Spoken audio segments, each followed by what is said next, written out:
We've got the Audi A3. Big shout out to Audi downtown Vancouver for letting us drive this for a couple of days. We appreciate it.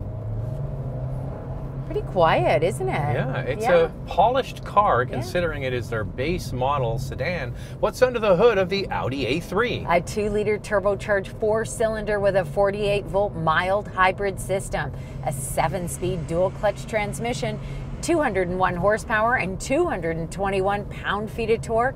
Standard all-wheel drive in Canada, but front-wheel drive and all-wheel drive options are available in the US. You can put regular fuel in this Audi. As we move forward, we're going to talk about this again in Questions, Coffee and Cars. This is basically based on the Volkswagen Golf platform, so there are some similarities. We'll get into that as we go through it.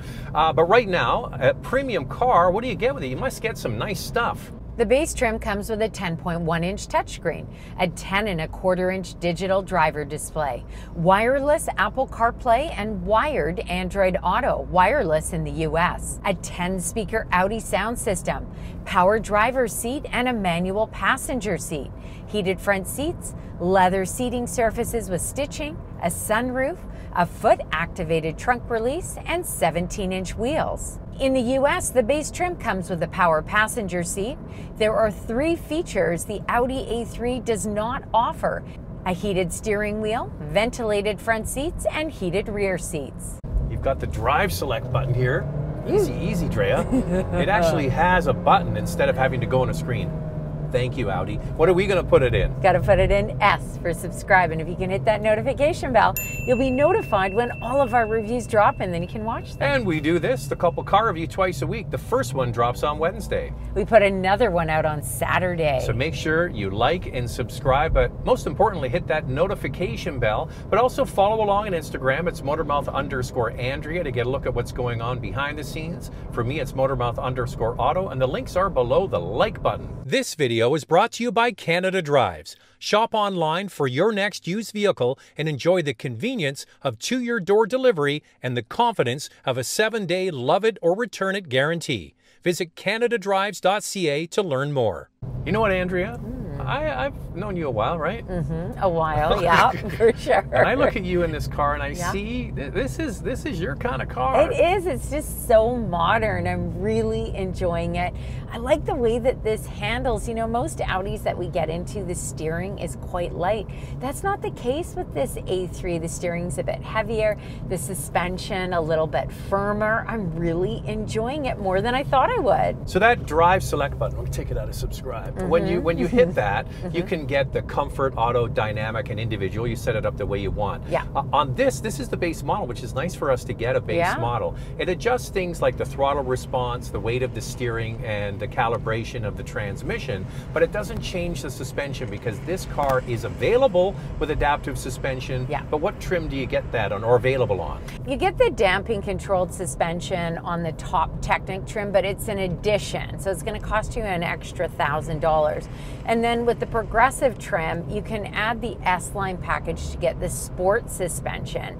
But we've got the base model. I got to tell you, I'm not missing either of them. I kind of disagree with that. I would like the S-Line. I want the sportier suspension. I find over bumps, the front suspension's soft, which is great because this is a luxury car. And Audi calibrates their suspension and typically their steering to appeal to a wide group of people, making it comfortable and relaxed. And you still get that vibe with this car. For me personally, I would like it a little more fine-tuned though. I'm going with the least expensive version. I'm going with this comfort trim, which is our base trim in Canada. And it's just under $40,000. The only thing I would add is 18-inch wheels. And they've done that with this one. So Audi downtown Vancouver gave us the base model with upgraded wheels, and you're right, it does look pretty good. Yeah. So on the handling front, it is an Audi, and it is based on the Golf platform, but it's not exactly the same. And of course, as we mentioned, Quattro all-wheel drive is standard in the Canadian market. That's a big differentator. But what about the looks of it? It sure is cute, isn't it? Yeah, I think it's quite sporty. It's got a sharp look to it. It comes standard with LED headlights and LED taillights. with the dynamic turn indicators. It also has standard 17-inch wheels, but available 18 and 19-inch wheels.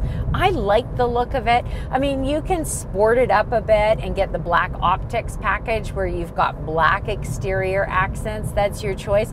I kind of like this because the window surrounds are already black on this base trim. So this is a brand new model. If you're not aware, Audi follows the cadence of the Volkswagen Group. So the Golf comes out first, and they build this off that same platform. So it has a new updated look on the outside. Of course, it's going to look like an Audi. It's a small thing for me, Andrea, but those bright sort of chrome or polished elements on the lower part of the bumper, I don't know, it's so simple. I like it. Yeah, it gives a nice contrast, especially to this black vehicle.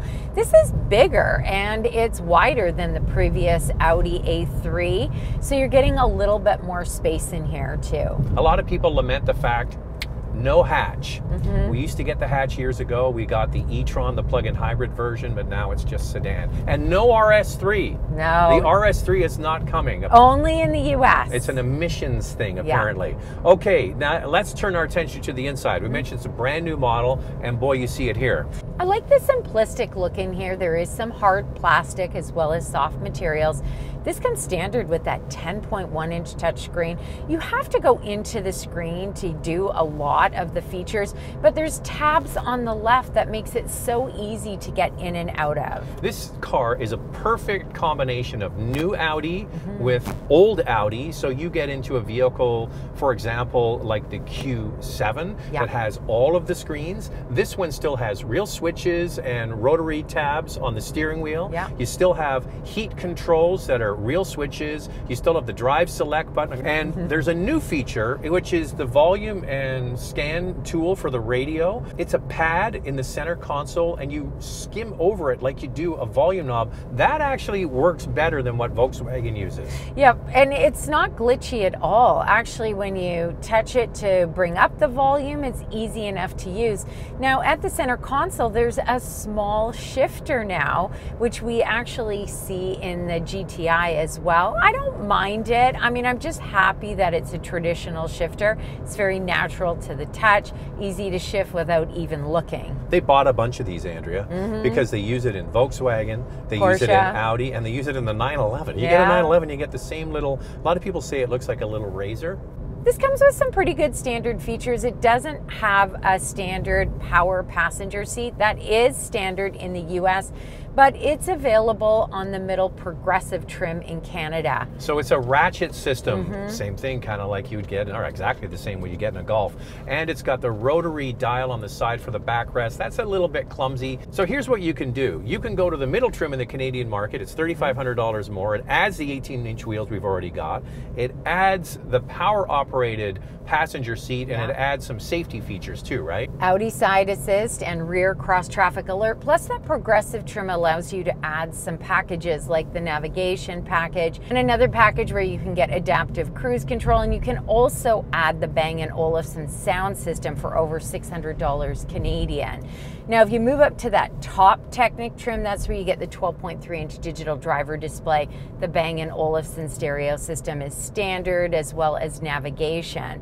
In the US, it works a little bit differently. There are two trims available, and you can add packages to both of those trims.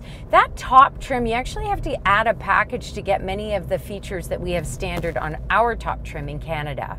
So getting in the back seat of this, surprisingly roomy, and what I noticed right away, the comfort of the foam in the seats is quite good, and the angle at which you sit provides actually pretty good legroom. One thing you'll notice back there is that behind the seats there are no storage pockets, which is surprising. Usually you get at least one at this level, but there are none. This offers one of the best in this class for rear legroom. The only vehicle that offers more is the new Acura Integra. So when you pop the rear trunk, it's got a very usable trunk. Of course, you can fold the seats down, and when you do that, the amount of storage space is actually really quite good. Unfortunately, this offers the least amount of trunk space in this class. The Mercedes-Benz CLA and the BMW 2 Series Grand Coupe and that Integra all offer more. Did you say Integra? That actually came up. Let's get into it. Time now for questions, coffee, and cars. Your questions from Instagram. How would you say the overall value and interior features quality compared to the new Integra? Well, I'm not a fan of the Integra in some areas because they cheaped out. For example, they put vinyl seats in the back and Alcantara in the front. This is a leather interior, standard equipment, front and back. They didn't go, oh, let's cheap out and put vinyl seats in the back. They actually covered the whole car. That's one area. And this looks quite different than the Golf-based platform it's based on, where over at Integra, it does look like a Civic. Yeah, I think this has a more modern interior. It does have some hard plastic in here for sure, but I like the digital driver display and I like the integrated 10.1-inch touchscreen. Now, over with the Integra, you do get a digital instrument cluster as standard equipment, but it just doesn't look as modern than this. And Zach made a great point. The Integra has a leatherette interior. It doesn't even come with leather, even on the top trim. It's vinyl in the back seats. Now, of course, the Integra is priced less than this at the base model, but boy, that top trim gets pricey, but you do have an offering of a 6-speed manual, which is a nice treat. And only front-wheel drive. I'm curious about how this car compares to the Q3. Q3 is slightly up on power with a more practical interior and is fairly closely priced. Is the driving experience of the A3 worth sacrificing it all? Well, practical definitely with the Q3. So if you don't need the practicality, yes, the driving experience is better. Two things that are important to me: the steering is heavier in this A3 and the suspension firmer, just the way I like it. And I think that the interior looks a little more upscale than the base model Q3. But you have to decide, do you want a sedan or you want a crossover? Yeah, you get the ground clearance of the Q3, which some might like in wintry conditions, right? That's the question. Do you want a sedan or do you want a crossover? Yeah. We put out a lot of content each week on the Motormouth YouTube channel, and it's so easy to find. All you do is go to the YouTube search bar and type in Motormouth, the name of the channel, then the brand you're looking for. In this case, it's Audi, and all our videos pop up. It's that easy. I got a question for you, Andrea. Do you know how many people that watch our videos are not subscribed? 75%. So if you like what you see here, could you subscribe? Is the A3 built on the same platform as the Jetta? The A3 is based on Volkswagen's MQB platform. It's used in the Golf family of vehicles, the Golf, the GTI, the Golf R, and the Jetta moved from its own platform to MQB, but the big difference between that car and this is this has independent rear suspension. You can get independent rear suspension if you get the GLI in the Jetta line, but for the most part, they're all modified versions of a similar platform. And now it's time for our hot topic. What's this one, Andrea? Is it worth spending the extra $8,000 premium over the GTI? How does it compare handling-wise? I think you have to decide, Andrea, like the previous question, are you going to want a Q3 versus a sedan? Or are you going to want a hatchback front-wheel drive sporty car versus a sedan with all-wheel drive?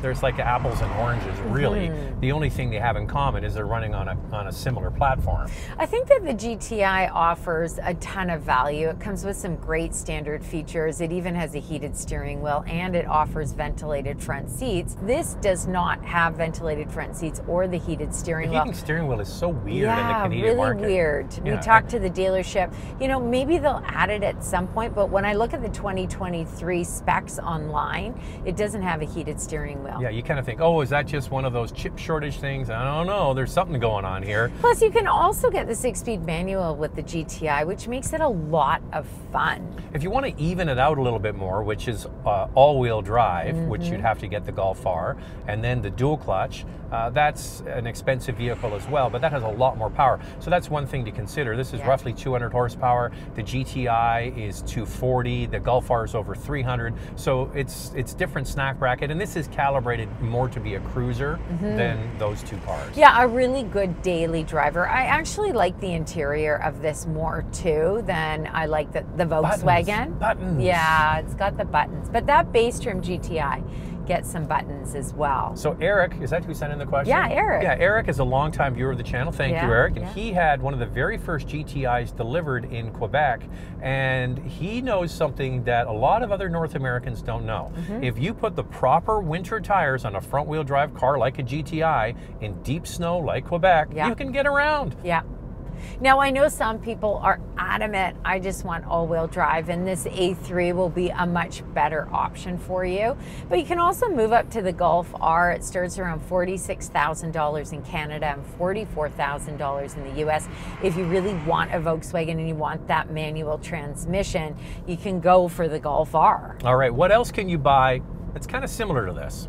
For your consideration, 4 vehicles for you to consider. Up first is the Acura Integra with a 1.5-liter turbocharged 4-cylinder, 200 horsepower, and a starting price of just over $34,000. The BMW 228 xDrive Grand Coupe with a 2-liter turbo 4-cylinder, 228 horsepower, and a starting price of $38,500 US. Unfortunately, this model has been discontinued for Canada. You have to go all the way to the M235 to get that vehicle. The Mercedes-Benz CLA 250 with a 2-liter turbocharged 4-cylinder, 221 horsepower, and a starting price of just under $44,000. Here's our used car alternative from CanadaDrives.ca. We chose a 2019 Lexus IS 300 all-wheel drive with just over 41,000 kilometers on the clock for $41,990. Click on the tab or the link in the description below to find more vehicles in this category from CanadaDrives.ca. So there are 4 small sedans for you to consider. Check out the fuel economy numbers, really quite good, and more in our vital stats. Let's start with pricing. In Canada, the base trim starts at just under $40,000 and the top trim is just under $47,000 Canadian. In the US, the first front-wheel drive model starts at just under $35,000 US, and the all-wheel drive model is just under $37,000 US. The top all-wheel drive trim is $40,500 US. Here's the all-wheel drive fuel economy, 8.7 liters per 100 kilometers city, 6.8 on the highway. That's 27 miles per gallon city, 35 miles per gallon highway. Audi offers a warranty of 4 years, 80,000 kilometers, or 50,000 miles. Lightning round, two things we like to see improved. I like the comfort level in this vehicle. I kind of like the way it looks. I'd like to see a heated steering wheel, please. We need one in Canada. I was going to say that one. If you're looking for a fun, luxury, affordable sedan, check this one out. And thanks to Audi Downtown Vancouver for letting us borrow this car for a couple of days. We really do appreciate it. This video is brought to you by Canada Drives. Shop online for your next used vehicle and enjoy the convenience of to-your-door delivery and the confidence of a 7-day love it or return it guarantee. Visit CanadaDrives.ca to learn more.